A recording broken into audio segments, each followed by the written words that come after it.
આણંદ, વલ્લભ વિદ્યાનગર સહિત વિસ્તારોમાં વરસાદ વરસ્યો. બપોર પછી વાતાવરણ બદલાયું.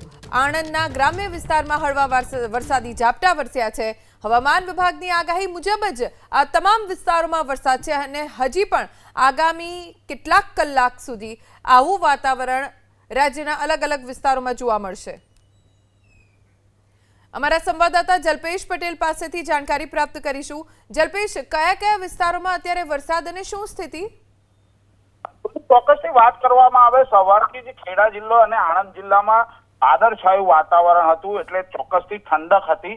કારણ કે જે રીતના ગરમીનો કોઈ પણ જાતનો અહેસાસ નહોતો, પરંતુ બપોર બાદ અચાનક જ વાતાવરણમાં પલટો આવ્યો ને જે રીતના ભારે પવન ફૂંકાયો. ખાસ કરીને નડિયાદની વાત કરવામાં આવે તો નડિયાદમાં ભારે પવન ફૂંકાયો ને ભારે પવન બાદ જે અમી છાંટણા એટલા માટે જે ચોમાસાના શબ્દો છે તે જ અત્યારે વાપરી રહ્યો છું. જે રીતના વરસાદ વરસ્યો, સાથે સાથે વાત કરવામાં આવે માતર તાલુકાની તો માતર તાલુકાના ભલાડા, સિંજીવાડા, પરિયત સહિતના જે વિસ્તારો છે ત્યાં તો ક્યાંક ને ક્યાંક ધોધમાર વરસાદ વરસ્યો. બીજી તરફ આણંદની વાત કરવામાં આવે તો આણંદ શહેર સહિત વિદ્યાનગર ખાતે પણ વરસાદ વરસ્યો. એટલે ચોક્કસથી ચરોતરની જો વાત કરવામાં આવે તો ખેડૂતોને અત્યારે ચિંતાનો વિષય છે. ચોક્કસ આ જે વાતાવરણ છે તેમાં ઠંડક પ્રસરી છે, પરંતુ ખેડૂતોની ચિંતા વધી છે. કારણ કે અત્યારે જે ખેડૂતો છે તે તમાકુનો પાક, પોતાનો જે પાક છે તે ક્યાંક ને ક્યાંક પોતાના જ ખેતરમાં સુકવણી કરવા માટે મૂક્યો છે, પરંતુ સવારથી વાદળછાયા વાતાવરણને અચાનક જ આ વરસાદના કારણે જે તેમનો પાક છે તેમને